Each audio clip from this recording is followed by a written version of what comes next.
네, 오늘도 좋은 일이 가득하시기 바라겠습니다. 오늘 말씀은 요한일서 2장 22절에서 23절입니다. 거짓말하는 자가 누구냐? 예수께서 그리스도이심을 부인하는 자가 아니냐? 아버지와 아들을 부인하는 그가 적그리스도니 아들을 부인하는 자에게는 또한 아버지가 없으되 아들을 시인하는 자에게는 아버지도 있느니라. 아멘. 자, 오늘 말씀의 주제는 거짓 가르침은 어떤 것인가? 이런 주제의 말씀이 되겠습니다. 22절에 보면 거짓말하는 자가 누구냐? 예수께서 그리스도이심을 부인하는 자가 아니냐? 아버지와 아들을 부인하는 그가 적그리스도니. 여기 보면 거짓말하는 자가 누구냐라고 묻고 있습니다. 자, 그래서 이단들의 거짓 가르침, 그것이 이제 거짓말이 되는데, 그럼 거짓 가르침은 어떤 것이 있는지 그 내용에 대해서 오늘 살펴보면서 은혜를 나누겠습니다. 자, 거짓 가르침, 이단들의 가르침은 당시에 몇 가지 흐름이 있는데요. 첫 번째는 예수님의 신성을 부인하는 가르침이 있었다는 겁니다. 이게 거짓말인 거죠. 예수님의 신성, 예수님의 하나님 되심을 부인하는 가르침이라는 겁니다.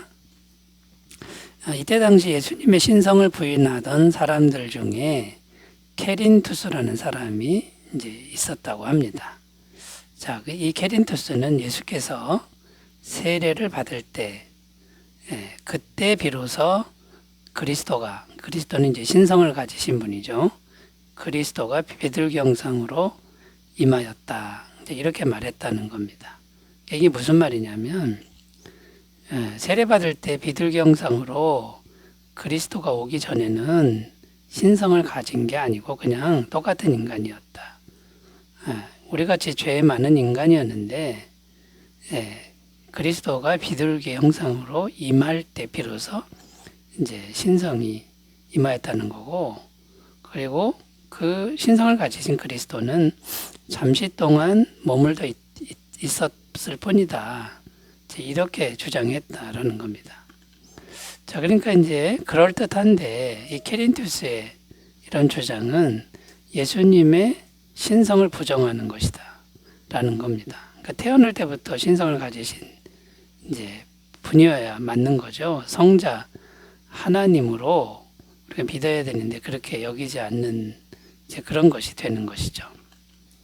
자, 그러면서도 이 케린투스는, 그리고 그 케린투스를 따르는 사람들은 자신들이 성경대로 믿는 존재라고 주장했다라는 겁니다. 자, 그래서 사도 요한은 오늘 말씀 23절에서 단호하게 선포하고 있습니다. 23절 읽어보면 아들을 부인하는 자에게는 또한 아버지가 없으되 아들을 시인하는 자에게는 아버지도 있느니라. 자, 그러니까 성자 예수님이나 하나님 아버지나 이제 같은 분이다. 같은 하나님이다. 같이 신성을 가지신 분이다. 이걸 분명히 선포하고 있는 것이고요. 예수님도 공생의 시절에 스스로 자신을 증거하셨는데 나와 아버지는 하나다. 이렇게 말씀하신 구절이 있습니다. 요한복음 10장 28절 30절을 읽겠습니다. 내가 그들에게 영생을 주노니 영원히 멸망하지 아니할 것이요 또 그들을 내 손에서 빼앗을 자가 없느니라. 나와 아버지는 하나이니라 하시는데, 자, 여기 보면 예수님도 성부 하나님과 같다고 말하고 있고, 그 다음에요, 내가 영생을 준다. 영생을 주는 분은 하나님밖에 없죠. 그러니까 내가 곧 하나님이다. 이렇게 스스로 증언하셨다라는 겁니다.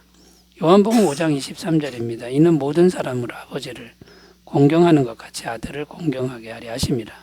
아들을 공경하지 아니하는 자는 그를 보내신 아버지도 공경하지 아니하느니라. 자, 이 말씀에도 보면요, 성부 하나님을 공경하는 것 같이 성자 예수님도 공경하게 하려 한다.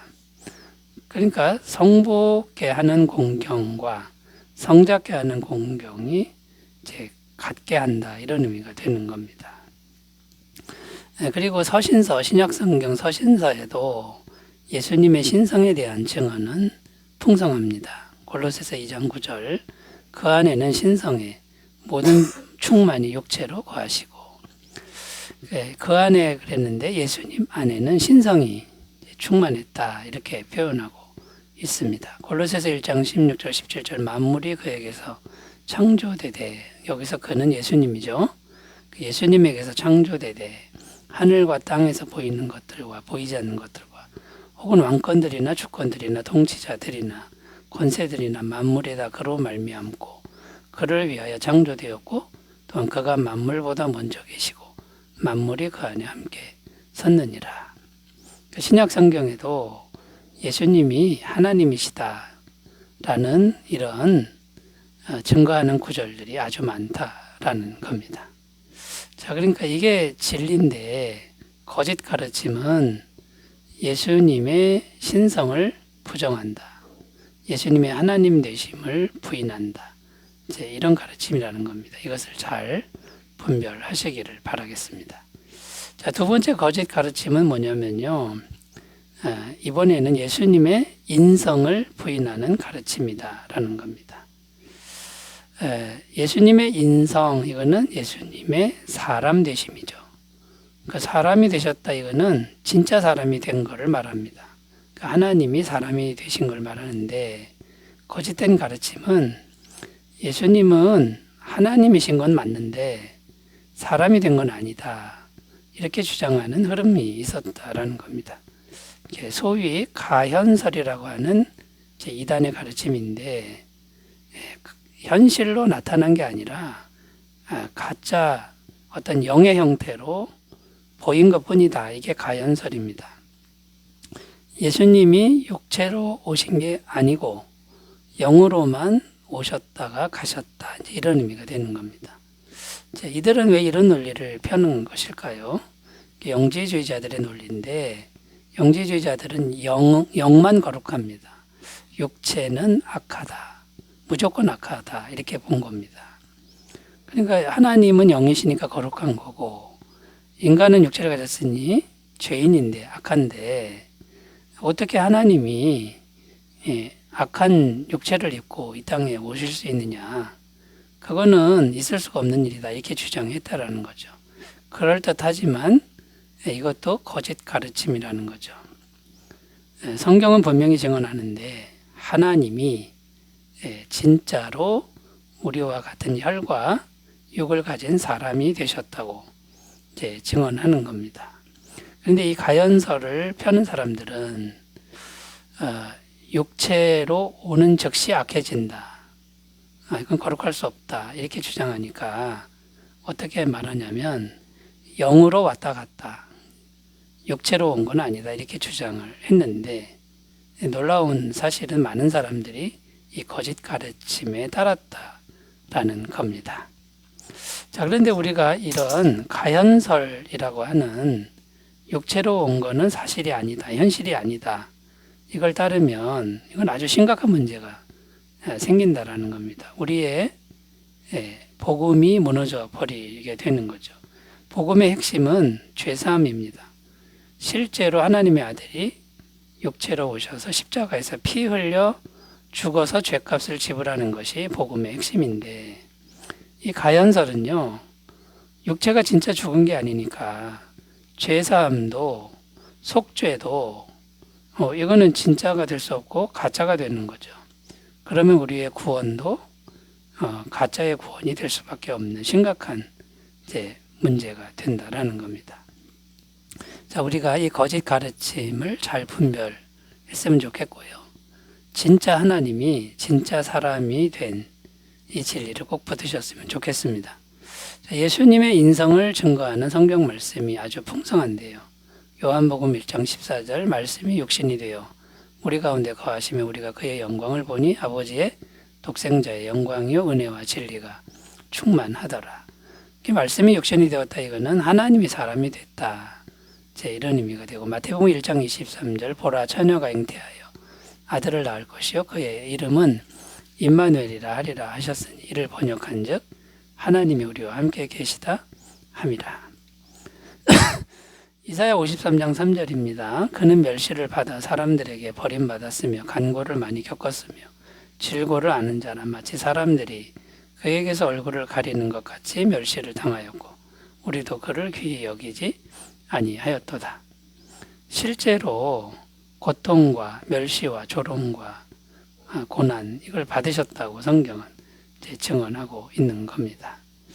여러분 예수님의 인성을 우리가 부인하지 말고 잘 지키는 그런 거룩한 성도가 다 되셨으면 좋겠습니다.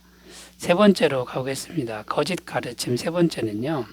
이런 겁니다. 예수님 외에도 구원이 있다고 하는 가르침이다. 예수님 외에도 구원이 있다는 가르침. 이게 거짓 가르침이 이제 되는 거죠. 자, 예수님 외에도 구원이 있다. 자, 이런 가르침은 크게 두 가지 흐름으로 설명할 수 있는데 하나는 다원주의라고 할 수 있고요. 다른 하나는 이제 율법주의라고 할 수 있습니다. 먼저 다원주의를 살펴보면 다원주의는 모든 종교에 다 구원이 있다. 이렇게 주장합니다. 자, 이들의 신 개념은요. 신이 여럿입니다. 하나가 아니라 여럿인데 그 여러 신 중에 하나가 하나님이다. 이렇게 보는 겁니다. 그러니까 신이라고 하는 모든 것에는 구원이 있다. 이렇게 생각하는 거죠. 그러나 성경은 분명히 선포합니다. 예수님 외에는 구원의 길이 없다고 선포하는 걸 꼭 기억하셨으면 좋겠습니다. 사도행전 4장 12절입니다. 다른 이로서는 구원을 받을 수 없나니 천하 사람 중에 구원을 받을 만한 다른 이름을 우리에게 주신 일이 없음이라 하였더라. 예수님 외에 구원의 길이 없고요.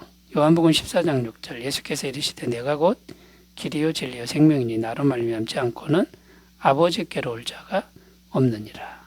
나로 말미암지 않고는 예수님만이 길이다라고 예수님 스스로 말씀을 하셨다라는 겁니다.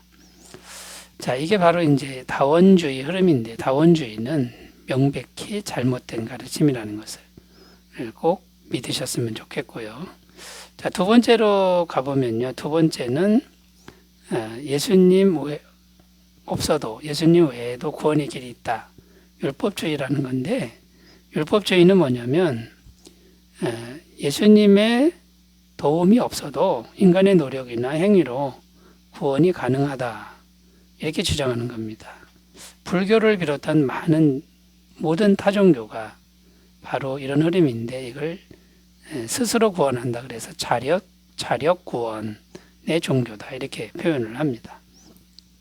자력 구원은 자기가 노력만 하면 신이 될 수 있다. 구원이 될 수 있다. 불교에서도 보면 네가 스스로 도를 깨우치면 네가 부처가 된다. 이렇게 가르치는 거죠. 그러니까 인간 스스로의 힘으로 구원 받을 수 있다.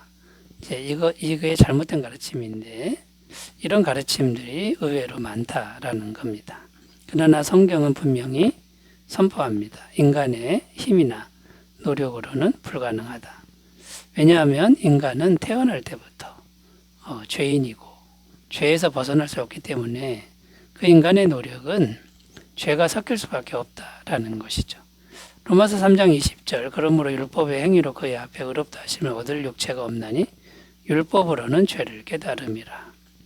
인간의 행위로 구원 못 받는다 이런 내용이고요. 시편 51편 5절 내가 죄악 중에서 출생하였으며 어머니가 죄 중에서 나를 잉태하였나이다. 뱃속에서부터 죄를 갖고 있기 때문에 스스로 노력으로 구원은 안 된다라고 하는 게 성경의 진리의 가르침인 것을 꼭 믿으셨으면 좋겠습니다. 자, 이 거짓 가르침을 잘 분별하시는 복된 은혜가 있으시기 바라겠습니다. 기도합니다. 하나님 아버지, 우리가 진리를 잘 분별할 수 있도록 도와주옵소서. 예수님의 이름으로 기도드립니다. 아멘. 좋은 하루 되시기 바라겠습니다. 감사합니다.